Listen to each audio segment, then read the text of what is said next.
Brought to you by TechnoSpark 20 series smartphones. नमस्कार, बिहार तक देख रहे हैं आप और मैं हूं आपके साथ रोहित सिंह।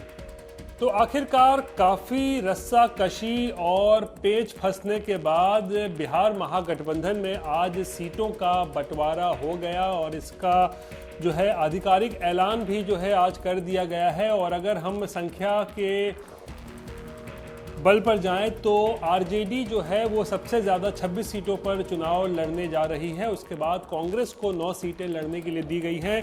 साथ ही सीपीआई एमएल को 3 सीटें दी गई हैं और उसके बाद सीपीआई और सीपीएम को एक एक सीट लड़ने के लिए दी गई है।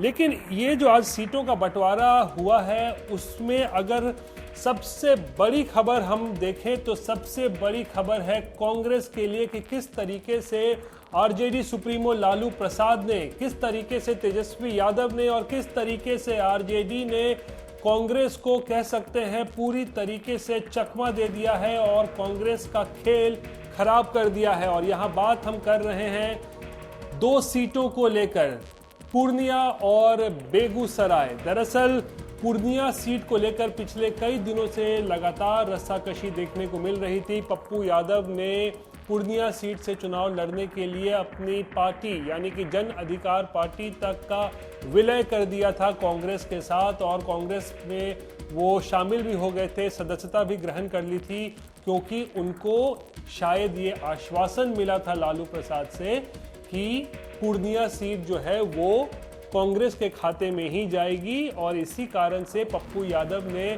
तत्परता दिखाई और फिर दिल्ली जाकर अपनी पार्टी का विलय किया, कांग्रेस में शामिल हुए। उम्मीद थी कि पूर्णिया सीट कांग्रेस के खाते में जाएगी तो वो चुनाव लड़ेंगे। लेकिन लालू ने तो पहले ही मन बना लिया था कि वो करना क्या चाह रहे हैं पूर्णिया में, क्योंकि काफी पहले ही जेडीयू की विधायक बीमा भारती को इस्तीफा हो गया था, उन्होंने जेडीयू छोड़ी और फिर आरजेडी में शामिल हो गई थी और फिर लालू ने उन्हें पार्टी का सिंबल भी दे दिया था पूर्णिया से चुनाव लड़ने के लिए। और उसके बाद लगातार खबरें आ रही थी कि बीमा भारती तो चुनाव लड़ेंगी ही, लेकिन हो सकता है कि जब तक आधिकारिक घोषणा ना हो शायद कोई मौका ऐसा निकल जाए, शायद ऐसे कोई हालात बन जाए कि पप्पू यादव कांग्रेस से चुनाव लड़ पाएं। लेकिन आज ये आधिकारिक हो गया है कि पूर्णिया सीट पर आरजेडी लड़ने जा रही है और पप्पू यादव का पूर्णिया से द एंड हो चुका है। अगर खासकर हम कह रहे हैं कांग्रेस पार्टी को लेकर, हाँ, पप्पू यादव के पास यह विकल्प हो सकता है कि वो कांग्रेस को छोड़ें, निर्दलीय चुनाव लड़ जाएं पूर्णिया से, ये उनके पास विकल्प खुला हुआ है। लेकिन एक और विकल्प जो पप्पू यादव के सामने संभवतः सामने था, लेकिन वो विकल्प को भी लालू ने पूरी तरीके से बंद कर दिया है, वो थी सुपौल और मधेपुरा की सीट। ये इस बात की संभावना जताई जा रही थी कि अगर पूर्णिया कांग्रेस के खाते में नहीं भी जाता है तो हो सकता है पप्पू यादव सुपौल से चुनाव लड़े या फिर मधेपुरा से चुनाव लड़ सकते हैं, जहां से वो पहले भी चुनाव लड़ चुके हैं। लेकिन आज जब सीटों के बंटवारे का ऐलान हुआ तो सुपौल सीट भी चली गई है आरजेडी के कोटे में और मधेपुरा सीट भी चला गया है आरजेडी के ही पास, यानी कि पूर्णिया क्या सुपौल क्या मधेपुरा, हर तरफ जो है पप्पू यादव के लिए दरवाजे वो पूरी तरीके से बंद हो गए हैं। पप्पू यादव अब कांग्रेस के टिकट पे ना तो पूर्णिया लड़ सकते हैं, ना तो कांग्रेस के टिकट पर सुपौल लड़ सकते हैं और ना ही कांग्रेस के टिकट पर वो मधेपुरा से चुनाव लड़ सकते हैं। और ऐसे में सबसे बड़ी खबर यही है कि क्या लालू ने पप्पू यादव का राजनीतिक जो एक इतिहास है या फिर जो उनकी राजनीतिक भविष्य है, राजनीतिक करियर है जो पप्पू यादव का, क्या उस पर फुल स्टॉप लगा दिया है लालू ने? क्या पूरी तरीके से राजनीतिक तौर पर पप्पू यादव को समाप्त करना चाहते हैं लालू प्रसाद? ये दरअसल आज चर्चा का विषय है, क्योंकि जिस तरीके से सीटों का बंटवारा हुआ है और कांग्रेस को एक तरीके से धकेल दिया गया है लालू के द्वारा, वो दिखाता है कि इस पूरे सीट शेयरिंग डील में जो है वो कांग्रेस की बहुत ज़्यादा नहीं चली है। खासकर ये सोचिए कि प्रियंका गांधी ने भी एक तरीके से कहा जाता है आश्वासन दिया था पप्पू यादव को कि पूर्णिया पे वो सीट जो कांग्रेस को जाएगी और पप्पू यादव वहाँ से चुनाव लड़ेंगे। लेकिन लालू के सामने प्रियंका गांधी तक की नहीं चली।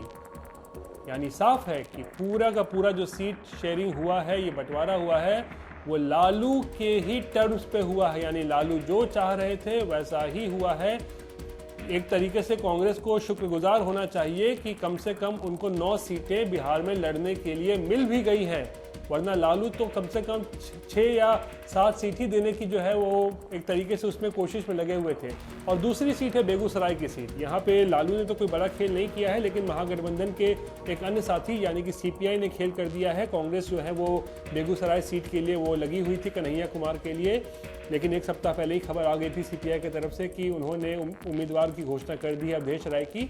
आज आधिकारिक तौर पर भी इसका ऐलान कर दिया गया कि सीपीआई जो है वो बेगूसराय सीट लड़ने जा रही है। यानी कि कन्हैया कुमार का भी बेगूसराय से कह सकते हैं चुनाव लड़ने का जो है वो सपना पूरी तरीके से चकनाचूर हो गया है। कांग्रेस का भी सपना पूरी तरीके से चकनाचूर हो चुका है। यानी कि आज जो सीट शेयरिंग अब हो चुकी है उसमें कहीं ना कहीं पूरी तरीके से कहें तो लालू की ही चली है, और कांग्रेस के पास भले ही लड़ने के लिए 9 सीटें दी गई हैं, लेकिन एक बात स्पष्ट है कि सीट शेयरिंग में कांग्रेस जो है वो पूरी तरीके से छोटे भाई से भी छोटा कह सकते हैं उस भूमिका में दिख रही है, और लालू ने वही किया जैसा कि वो चाहते थे। तो ये थी बिहार तक पर आज की सबसे बड़ी खबर का एनालिसिस और विश्लेषण। मुझे अब दीजिए इजाज़त। नमस्कार।